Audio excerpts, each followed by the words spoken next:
Okay, ladies and gentlemen, this is Soviet Russian Bear, and today is a returning guest, Joaquin Flores. Yeah, it's been a long time since the last time we chat.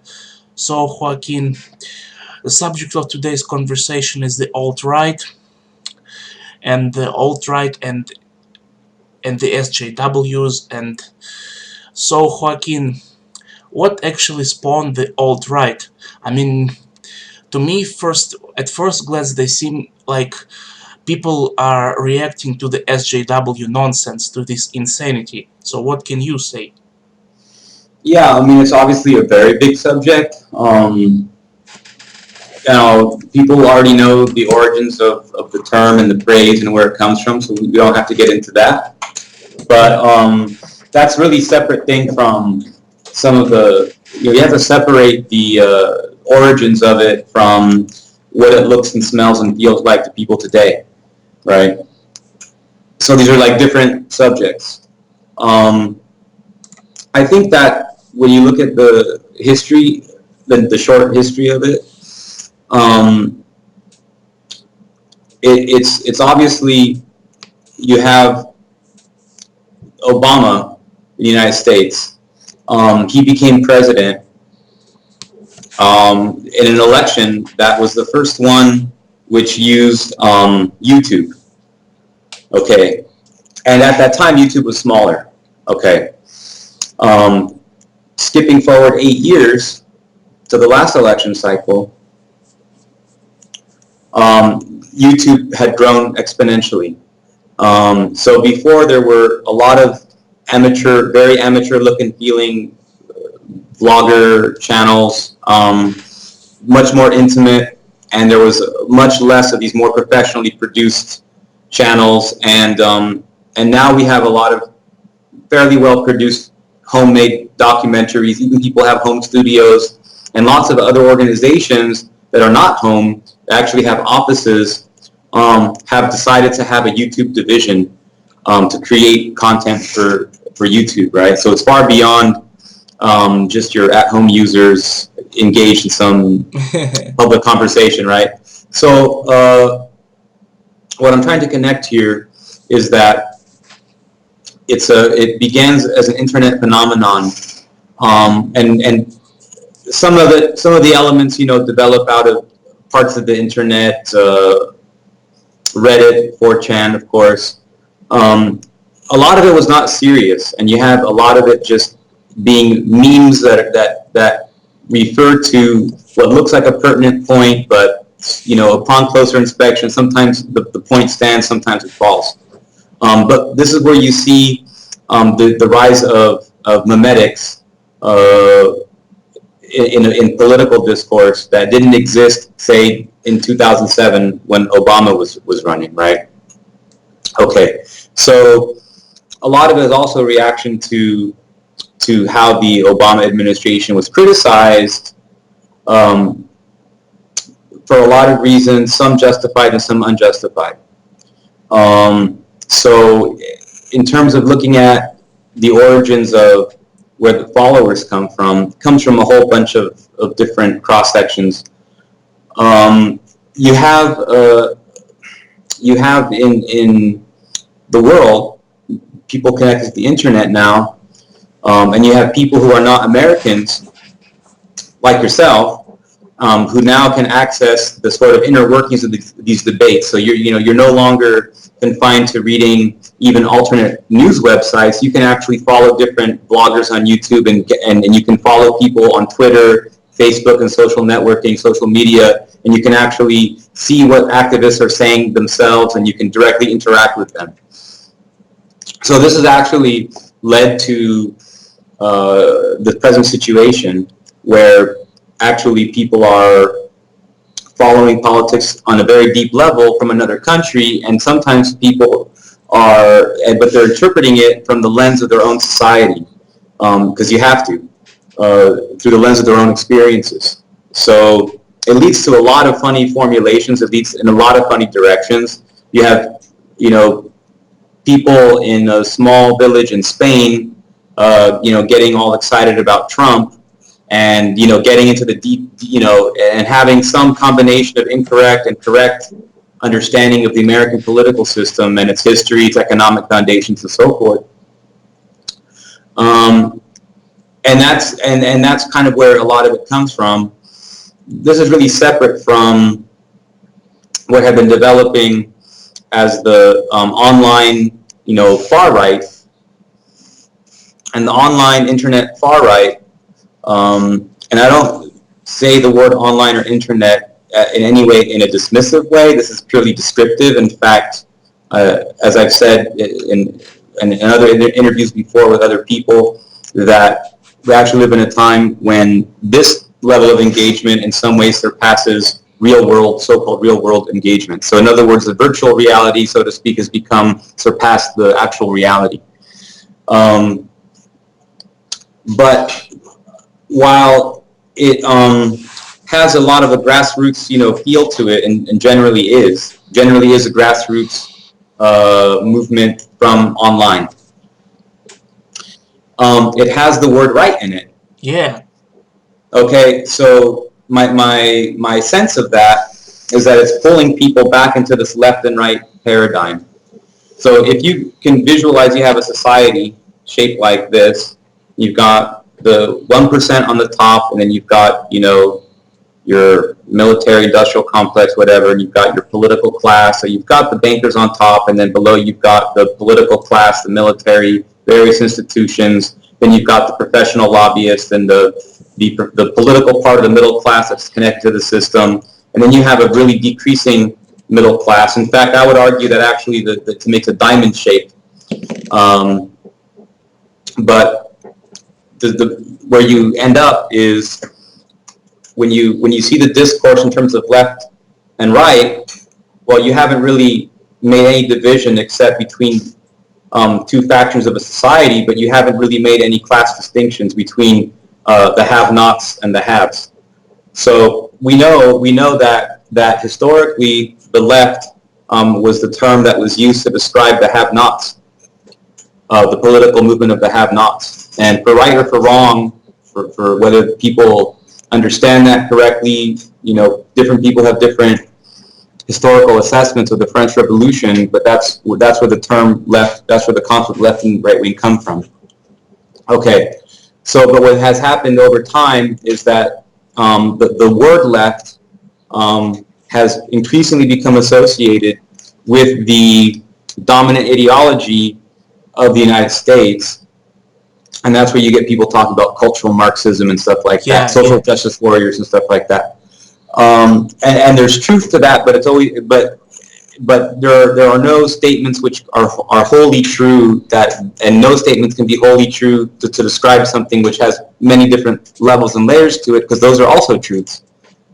In fact, if you only look at one part of the truth and you deny other parts of the truth, one can call that truth a lie. So that is the difference between truth and facts. So what has happened then is it has, because of this, in my view, fatally erroneous usage of the word right,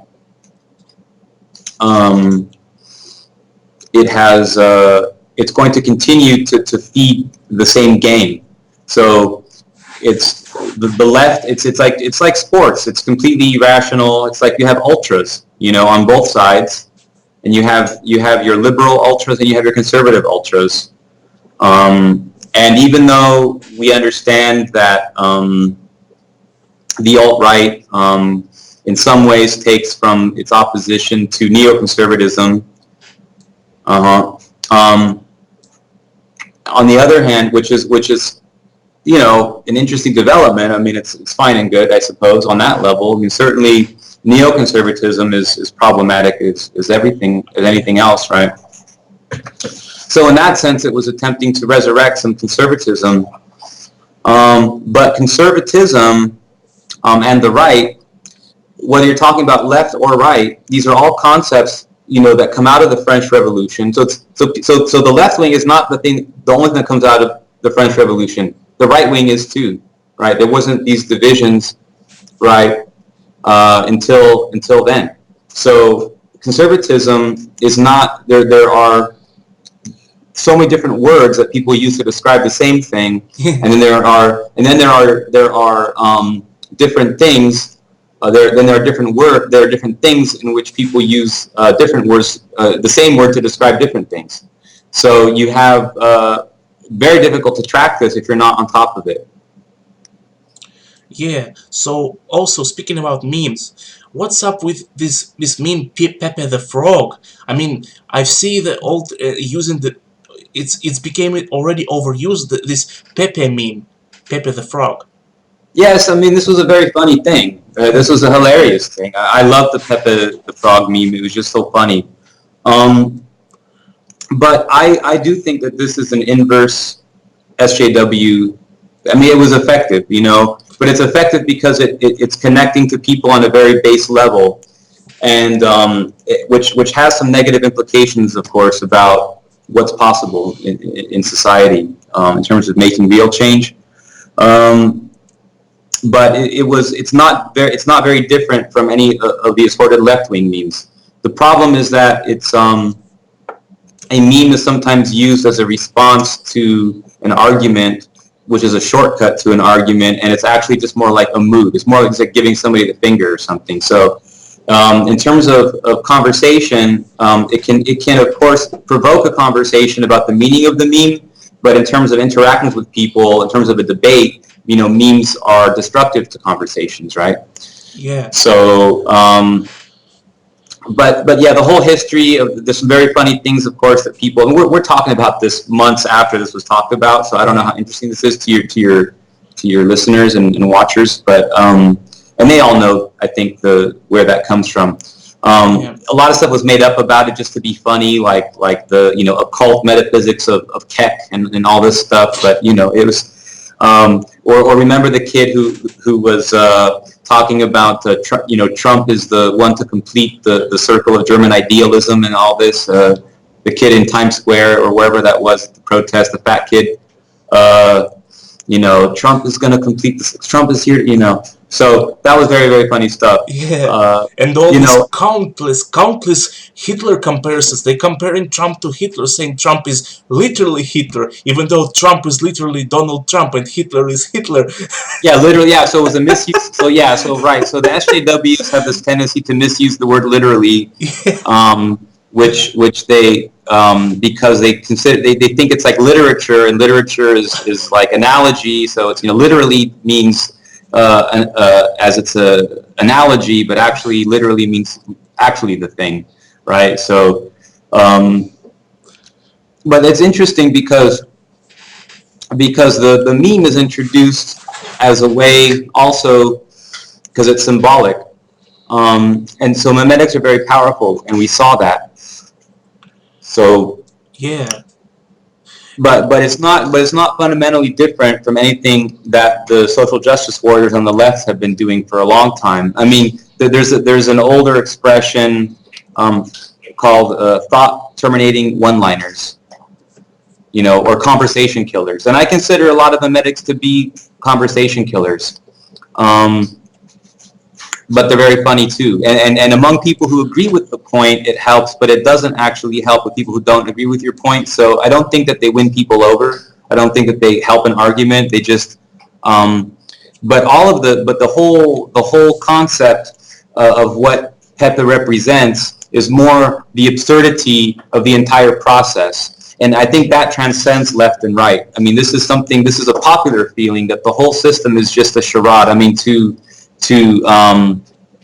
and a lot of this Trump support, so to speak, was pseudo-ironic or semi-ironic. I mean, it was almost just like trolling him into office because he's just such a ridiculous character. So people who are fans of theater of the absurd, who don't really have political opinions, just the fact that you had, every single TV station, against him, and everyone, going nuts that he's like, literally Hitler. Yeah. it was hilarious. I mean, and it really, it exposed the irrelevance of the entire system. Absolutely. So, Yeah. and the fact that Trump was able to position himself as representing this big fu to the whole system, Yeah. and connected to the frog thing. So that Yeah. was obviously, Yeah. yeah. Um, When Trump was running for office, people at first people say Trump is a clown. He will never win Republican right, primaries. He won. right, Trump will right, never defeat Clinton. He defeated her. right. The electoral college will riot Never, when right. they will never approve and never vote for Trump. They voted. More people, more people, more votes went against Clinton Yeah. in the electoral college count, Yeah. in terms of the committed ones. Yeah, So and then they say Congress will not, Congress will not, Congress will not, and then and still Congress approved Trump, and then Trump will not make it to into the inauguration. He made it, and now people right, right. and I have seen the riots, especially riots in California, in the US UC Berkeley, and I've seen both coverage of Russian media and Western media, and I have to say those rioters, they are pretty much, they are crazy people. I mean, they are attacking they attack a girl with a Trump hat with a pepper spray right in the face. I mean, Hmm. I have never seen Trump supporters doing anything like that. Maybe I'm not looking. Maybe I should look. I should look better. But I have No, never. Trump supporters were not generally doing stuff like that. I mean, unless you consider that minority of Trump supporters who saw in Trump some kind of white nationalist ascending, and they're members of the KKK, and they've done some harassing of their neighbors, whatever the Hollywood vision of it is, the cross burnings and all this. But I mean, of course, no one's hands are clean. But to your point, what I would say is. Um, it's perfectly all right to protest against the president, Yeah, and there's going to be many things that either Trump does or that the forces around him in the state, the so-called deep state, let's say, are going to push him to do that he maybe didn't want to do, and it's going to be very difficult for anyone to really sort out which of those things are him changing his tune versus things that he couldn't get out of and was forced to. I mean, certainly, people saw what happened to Kennedy and so forth. So certainly the CIA is at least making a very public show out of saying that they're against Trump. So that, of course, can go a couple different directions.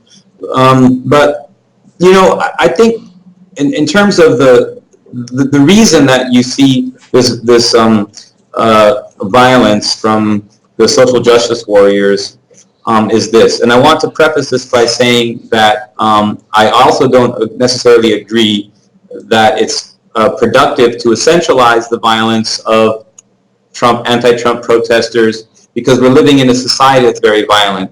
And the violence of in relative terms, okay, or even in absolute terms, the violence being done in some of these anti-Trump protests pales in comparison. I mean, it's incomparable to the violence of the prison industrial complex. It's incomparable to the violence of the bombs that fall on people and destroy cities. Okay, it's incomparable. So some of this focus on that being the violence, as if everything was okay and peaceful until these protesters, is completely, whack an assessment of what's going on. That said, what happened in the evolution of the left, and this is a very different type of analysis from what you'll hear anywhere else on the internet. Okay, yeah, there was a left, and it wasn't the cultural Marxist left. It was connected to labor and trade unions. Yes, there was some cooperation with the mafia, but this was really about workers' rights, wage and hour violations, things that people used to have. People ask, well, how come my parents were able to do this and that and this, and why did they go directly from high school to a good paying job, or from college to even better paying job, and stuff like that? Yes, there's the economy. Of course, there's been globalization, shutting down of factories, all these things connected to global capitalism. Okay, whether you want to call it corporatism or socialism, to me is not very instructive, because the companies themselves will call themselves capitalists. They don't call themselves corporatists. They're corporations, but they're on a capital. They call themselves capitalists. So let's call it what they call themselves. Let's call the system what it calls itself. Korea calls itself socialist. So whether or not, by some technical Marxist definition it's socialist or not is not very useful in a conversation, because let's just call it, as a shorthand, we'll call things what they call themselves. So these capitalists, basically, for some time, we're actually working to subvert the economic aspects of the left, which is not collectivization and stuff under capitalism. It's not state capitalism and so forth. It was actually about taking the power from the corporations and from the banks and having a more democratic society where every citizen was a partial share owner of large public institutions, and everybody would have a vote, and they'd have a stronger vote if it was in a field, the industry that they worked in. So they'd have their basic vote, and they'd have their more direct to their company vote, like worker self-management, right? So there's many, many different things that the left was fighting for, but there's also things that are known that turn off working class people, for better or worse, okay, for better or worse, and we're just talking judgment-free here, but generally the working class is not big on homosexuality. Generally the working class, you see, generally the working class is not big on a lot of things. Transgender, all these things. Oh, this whole thing, the gender thing, critical race theory, all of these things is not what the left was actually about. Of course they were against racism, of course they were against colonialism, but it was not the victimological discourse that we see today. In the past, the left was about victory, and today it's about crying about defeat and then tugging on your heartstrings. It's a very, very different power dynamic. It's a very, very different one. So what I would say then is that what has happened is you have the social justice warriors are a product of this destruction of the left. Now it's called the left, and so when we attack the left, what we're attacking is this. So again, let's just call it what it calls itself. They call themselves the left, so let's call them the left. Yeah. So just as if with the capitalists, maybe they're more like corporatists, maybe they're more like something else, but let's keep it simple for clarification purposes. So when I dig into the subject, Yuri, what I find is you have a confusion between what actually the left was and then how it was subverted. Then how it was subverted is presented as the model of what they always wanted. And then they'll try to look for references and God knows what, Lenin, Marx, Engels, that justify this stuff when there was really no connection. People who don't understand how the term cultural Marxism is misused and stuff like that. There are people who are willing to read from, some little website talking about, Karl Marx was a Freemason and stuff like that, an agent of the Rothschilds and stuff. Now there are some pieces of evidence which I think could point in that direction, and one should always be open-minded and suss those out. Okay, but that has nothing to do with what he wrote, and it has nothing to do with the analysis that was performed, for example, in Das Kapital. So we arrive at a very, very difficult impasse in terms of understanding the world that we live in, and we arrive at this place against our will. And so we're forced to use terms to describe a reality because language has no meaning if I just use words that I understand. I mean, language means that we both basically are using a word to connect to the same idea. And so problematically then we say the left, the social justice warriors on the left are doing this and that. There's actually almost nothing left-wing in this old sense of what they're all about. Now there are some emotional tools, some social psychological tools that they are using, which do come from the history of the dynamics of how the powerless have always fought against those with power. Of course, and you can get into Nietzsche and stuff like that to get into an assessment of how the psychology can be manipulated, and how you tug on people's heartstrings. But those were always those were always an appeal to the middle class and the liberal class who believed in democracy, and it was a battle for the hearts and minds of the journalist class, the professional class, the middle class, the voters, who are not from the working class. So the working class don't feel sorry for themselves historically in this context, and they're fighting for power. They're proud of what they're doing. They don't feel sorry for themselves. And there was really, once you had some basic minimums accomplished in terms of quality of life and hours, sick leave, and so forth, overtime, the living conditions of the working class, at least for some time in history, improved through militant class struggle, right? But at a certain point, you don't improve your life further by getting more things, by getting more objects in it. I mean, once you basically have the basics, after that is not improving your life. It may distract you, it may entertain you, you may think that you're improving your life, because society, the very same bourgeois society, through advertising is saying, well, these are the things that make your life better. I mean, you can look at the incoherence of this a little bit further too. And let's do that now, if you'll allow me. Okay, I allow you. Okay, thanks. What I want to look at here then is how then, once this left was purposefully, intentionally infiltrated, the most militant people were arrested and assassinated. You can't say that these were agents of the state or doing the bidding of the state when they were tortured and executed. It's very hard to make that argument. And we have a whole history of class warriors who led militant struggles against the bankers and against the ruling class who were assassinated.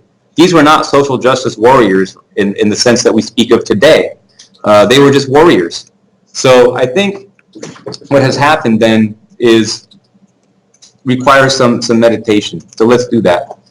When they infiltrated, what they did is they made all the things that were most disgusting to the working class the main platform of the new left. And this started to happen in the 1960s.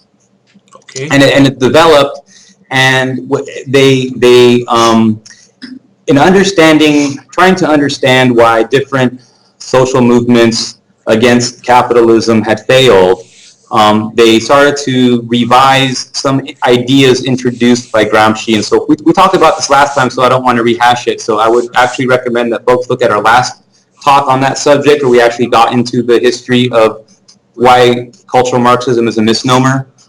So I won't even recap that here, except people will I think will understand what we're saying. Yeah. And when all those things that were made to be the most dislikable to the working class, and then when all of the things that used to be normal were then considered right wing. So basically, everyone, I mean, you can look at any political figure of the left before the 1960s, and there is a very, very sick and hard criticism made on them by the new left.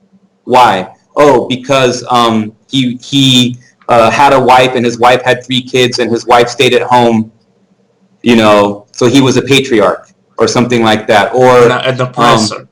An oppressor, right? So yeah, and this gets into this intersectionality concept that maybe you're a worker and you're exploited as a worker, but because you're a man, you're also an oppressor of women. Inherently, not by anything you do intentionally, but just inherently. Yeah. And so this actually is interesting because it's kind of taking this Judeo really Christian concept of original sin and putting it on the whole working class, and then it becomes about guilt and shame. And this guilt shame dynamic and guilting and shaming people to agree with you is not a historically working class tactic. This was always a cynically applied tactic in working class movements, trying to pull on the heartstrings of the liberals, and in some way it was very effective because it exposed the lack of democracy in these societies that the liberals thought they had, and they were able to get the more humanist, lowercase h humanist, more sympathetic or charitable of the liberals, who we might call the left liberals, to take up the cause of workers, not because they believed that the workers had the right and the power to run society on their own, but because they saw them as very sad, pathetic losers who had very bad lives. And if we can just show these poor, drunken, working class slobs, how to be middle class, then they would be much happier. And that the goal of the working class should be to become the middle class, not to retain these working class values, some of this asceticism, some of this, the Spartan mentality,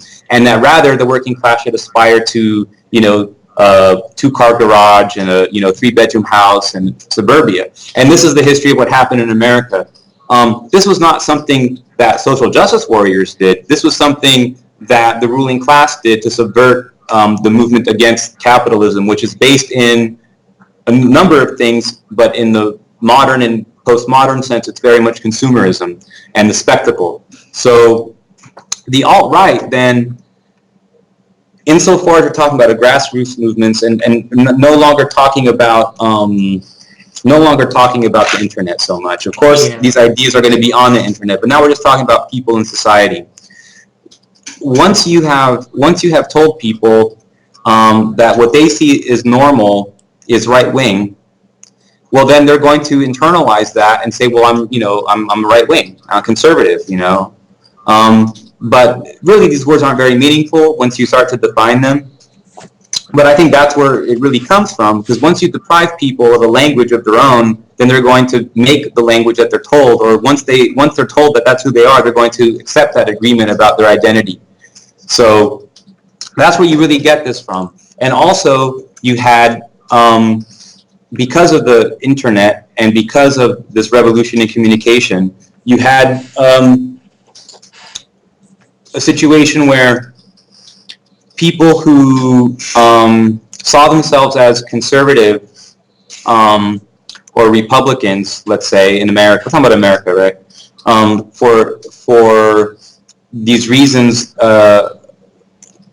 of cultural reasons, for example, what they consider normal, that doesn't mean that they support bombing other people in other countries, right? So because of this growing split in conservatism, because the Republican Party was always American politics are big tent parties and they have different factions. You had this Patrick Buchanan wing, you had these other wings of Republican Party that were so-called non-interventionist or so-called isolationist, and that this was more in line with conservatism. That's not, yes, one can make the argument. I know the argument in a purely abstract, maybe even Aspergian sense, it's true.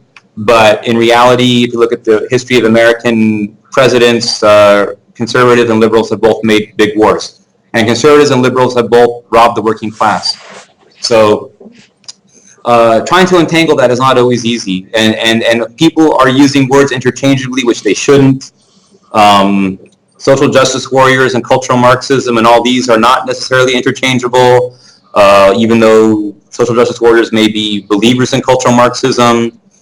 They can even confuse themselves because they can think that they're more like old left, and because they are more into the symbols and the exoteric elements of the old working class ideology. Yeah, excuse me for interrupting you, but I have seen social justice warriors, the modern, cultural Marxist American or Canadian social justice warriors flying Soviet communist flag and saying, oh, and that should probably symbolize, oh, look at me with Soviet flag, look how anti-racist I am.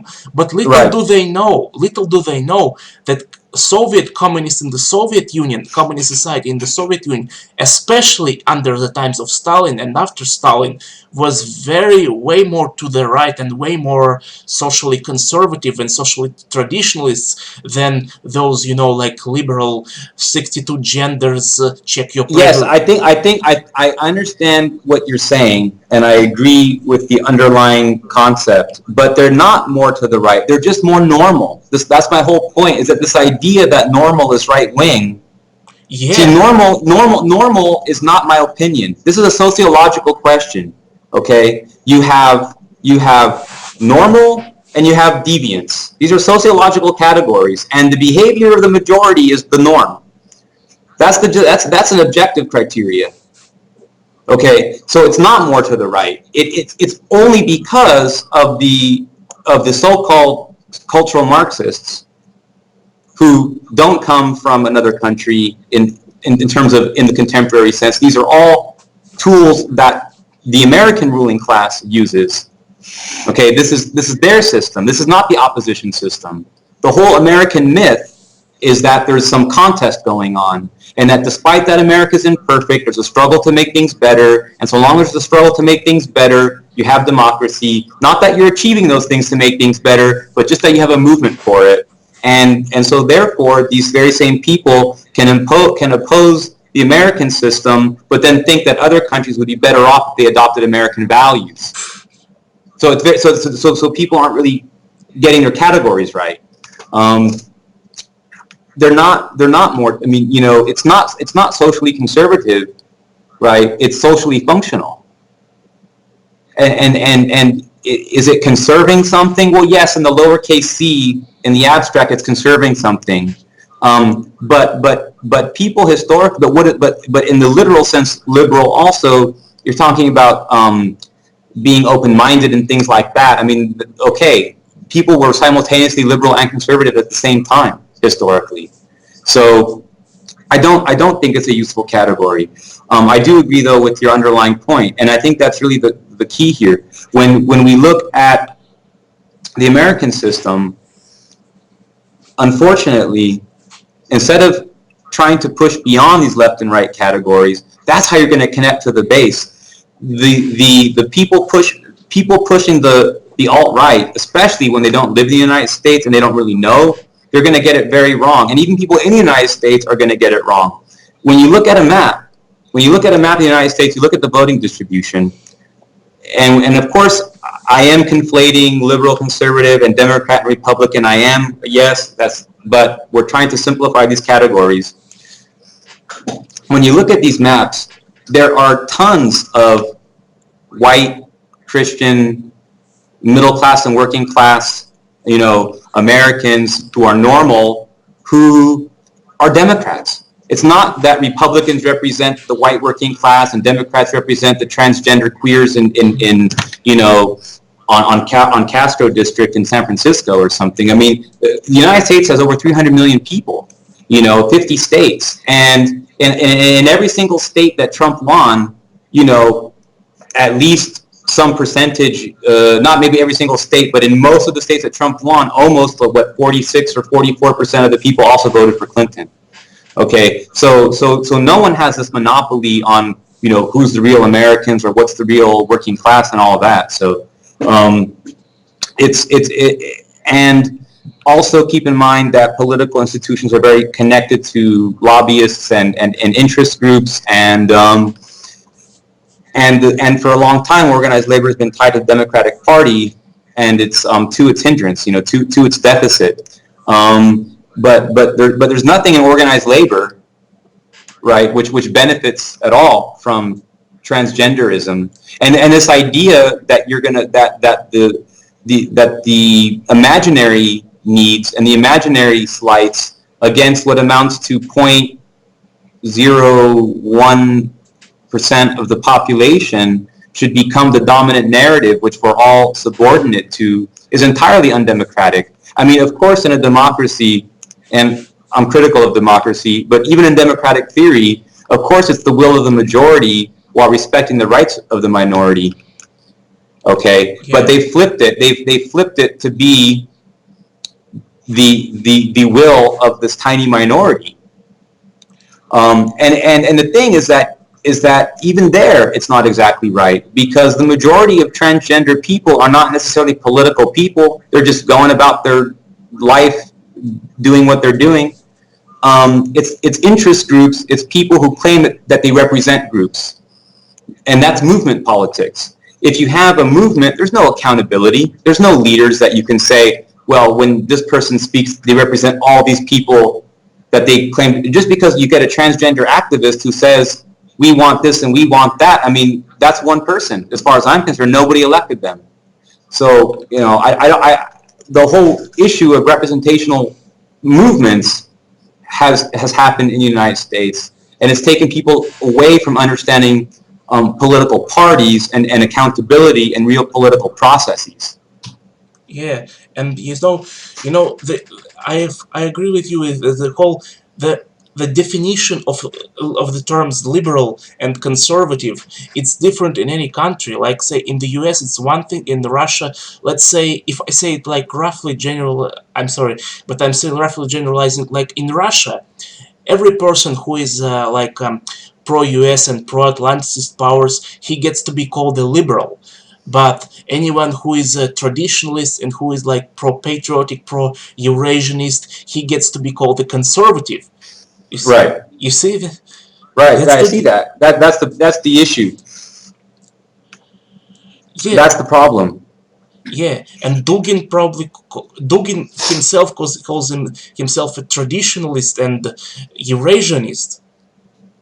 Yeah, he also calls himself a few other things, a socialist and so forth. But yes, Yeah, and you see, when I say I am Russian, say traditionally, no, when I might sometimes say I am Russian conservative, but what I really mean this is I am Russian like Orthodox traditionalist. I'm not saying that I'm like some sort of Republican American conservative or a guy right, who is walking around and whining, oh, I want my good old 1950s back. No, right, right. That's the thing is that yeah, you see people running around who think traditionalism is leave it to Beaver. Traditionalism has people might associate it with different things, but the way that it's used in Eurasianism is not social conservatism. It's actually about religions. It's actually something that someone might say sounds quite liberal, even hippie, because in fact it's saying that all of the religions of the world, um, while they appear differently in different parts of the world, they're all reaching at the same fundamental truth, right? It's also called the perennial religion, right? So traditionalism is actually much more like a universalism in that sense, saying that all these religions are pointing on, once you get into the deep layers of it, that a lot of them are based in the same traditions of thought. For example, many of the religions of Western Europe, Mediterranean, all of the Abrahamic faiths, the Egyptian, and the different one, the Greco-Roman faith, are all based in astrotheology. So they had a shared agreement on the meaning of the calendar, the changing of the ages, and so forth. So there was a universalism that connected religions. It was very interesting. So I think that obviously the term gets misused. There's another thing that happened, getting back to the alt-right and those who are attracted to it. So the thing is that people live in the present, and they don't live in the past, and they certainly don't live in the past before they were born, in the past before they came of age. But they want to imagine that the past was somehow different than it was, as it suits them. What do I mean by this? Well, you get some of these people who are living in the United States in a very toxic environment in terms of the gender dynamics, and you've had for a very long time, meaningfully speaking, the rights and interests of boys and men have been considered reactionary, patriarchal, and generally bad. And all this 2 minutes of hate gets thrown in the direction of males, 24/7 on the regs. So what has happened is this has made young men and boys feel less comfortable to approach a girl and to have a normal heterosexual type of relationship. Again, normal in a value neutral sense of the term, objectively speaking, normal. What 95 to 99% of people do. Okay, that's normal.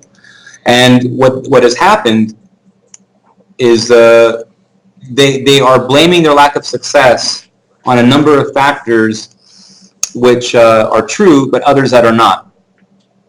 So what you'll find is with a lot of these people, they wouldn't have been attractive to women in the past either, but they're blaming feminism for their inability to lose their virginity, and as the semen gets backed up in their brain, and the rage grows, they then begin to enter different levels of being a powerful wizard, and they completely, end up declaring that the age of man has come to an end. And then they're saying, oh, everything is done, the whole world's fucked, but really they're the ones who haven't fucked. So so even though the world is fucked, their internalized feelings are also psychosexual, and they're based in this inability to have normal male release and normal male-female relationships. It's certainly true that feminism has, not as an oppositional movement, but as purely a policy put in effect by the system, has, because it destroys families and it destroys men who have some naturally intrinsic leadership abilities and so forth. Not that women don't, but it destroys half the population's ability to lead. Okay? Yeah. And by doing this, they're able to, in general, when we look at a family household, if you have a man and a woman and their kids, it's usually the women who are pushing for more consumer goods to come into the household, because women genetically, biologically are nest builders. And I'm generalizing here. Okay? And men are the ones who are saying, well, we don't need this and we don't need that. They're the regulators of divorcing the wants from the needs. So once the male has been marginalized and once dad has been completely discredited, then and if mom has all the credibility, and if she's bringing home half the bacon, then she's going to be making 80% of all major household purchases, which is the fact. So by removing fatherly parental male authority out of the picture, then you have an atomized family that has a direct relationship with consumerism. So that's one of the things that has happened. But what has happened also is you have a lot of frustrated male energy as a result of this. They're being told that because you're a heterosexual and want to have a girlfriend, that makes you a patriarch and a bad person. And they're being told these are right-wing ideas, and they'll go, oh, I'm heterosexual, I want to have a girlfriend. I don't like when the 300-pound fat girl calls me a rapist because I didn't flirt with her. That makes me a conservative. I'm a right-winger. And they're not. I mean, they're not fundamentally that so. They're only actually agreeing with the tag that the social justice warriors have put on them. Yes, the label. The label. The SJWs have won if you consider being normal A to be conservative or right wing. or right wing. That's the point. So, yeah. And this is the point: is to polarize and divide society into ultras, political ultras, instead of people uniting around the real historical and socioeconomic interests, which most people have. No taxation without representation, the rule of banks, the rule of oligarchs, the capitalist system, and so forth. I mean, these are things which every one of us on the bottom has a problem with. But by making things about, so what happened is they were able to completely change this, and that has been successful. And that's why I'm saying let's not buy into this.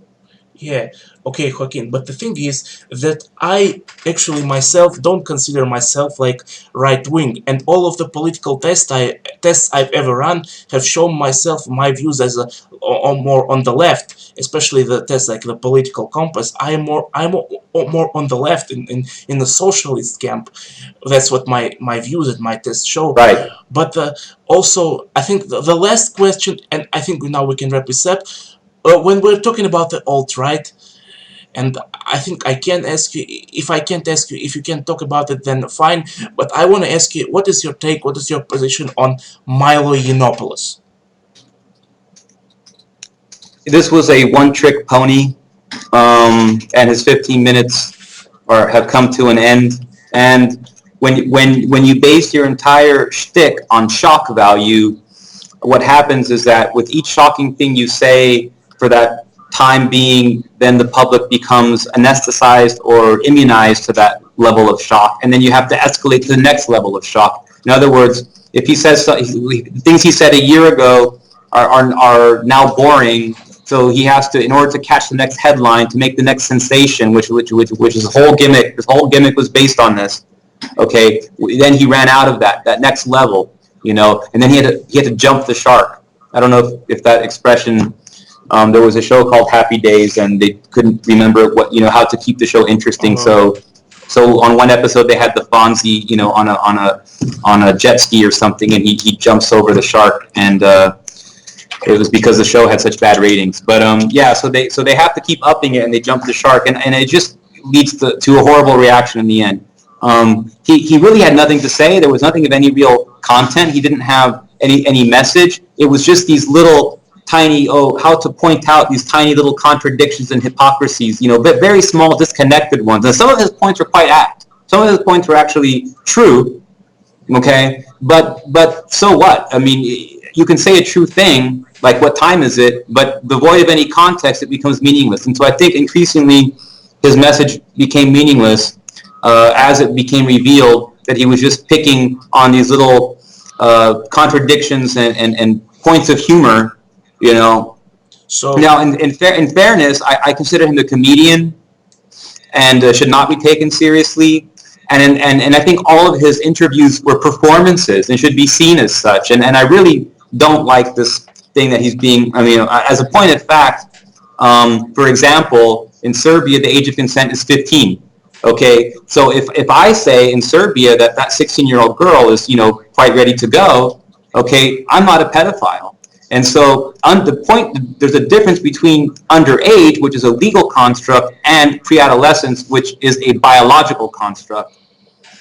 Fact, a non-construct. It's a biological reality. So, in other words, being attracted to people whose sex organs are still developing in their early stages or have not developed is considered pedophilia, especially in the second category. Okay, but simply whether a girl is 17 years old and 11 months or a boy is 16 years old, and it's that doesn't, what people really are bothered about is the power dynamics, that an older person's going to manipulate and lie to that person, but people lie to each other all the time to get laid. So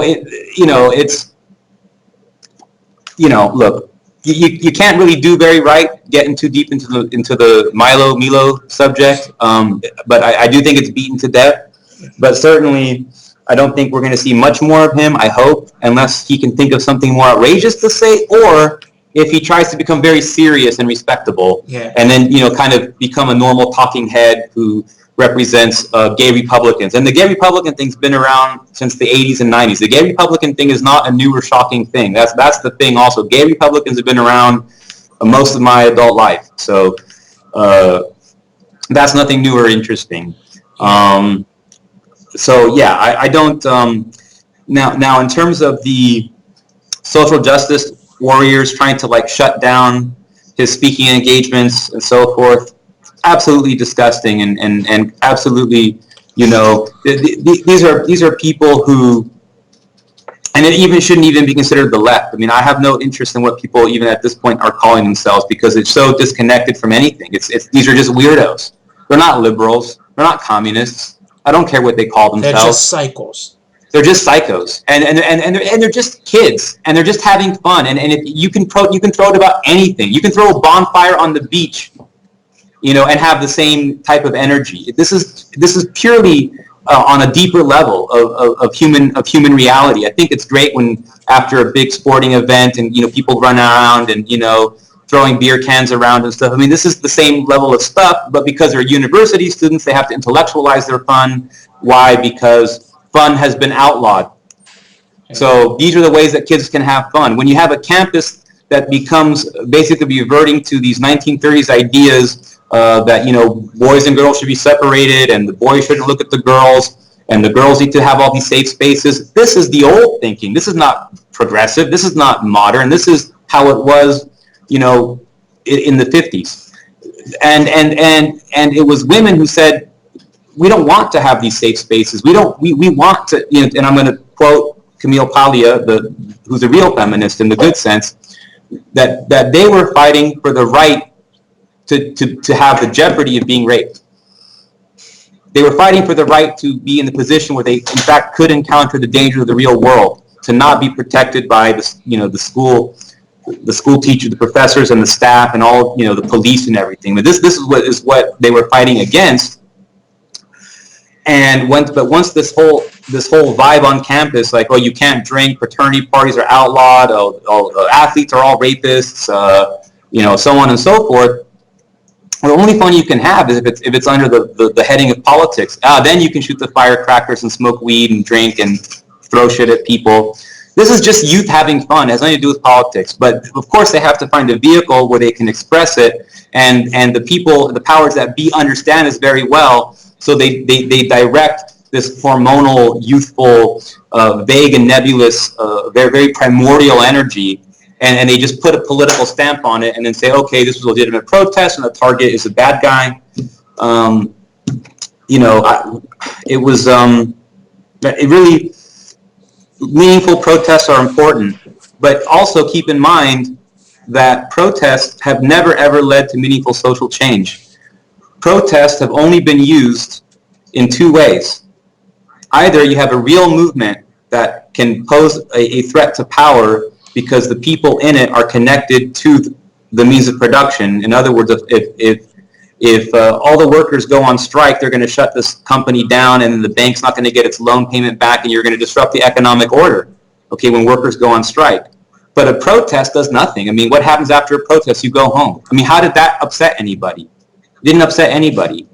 Okay, the other way that protests are used is if the system, the powers that be, want to pretend that some initiative that they're doing is coming from the people.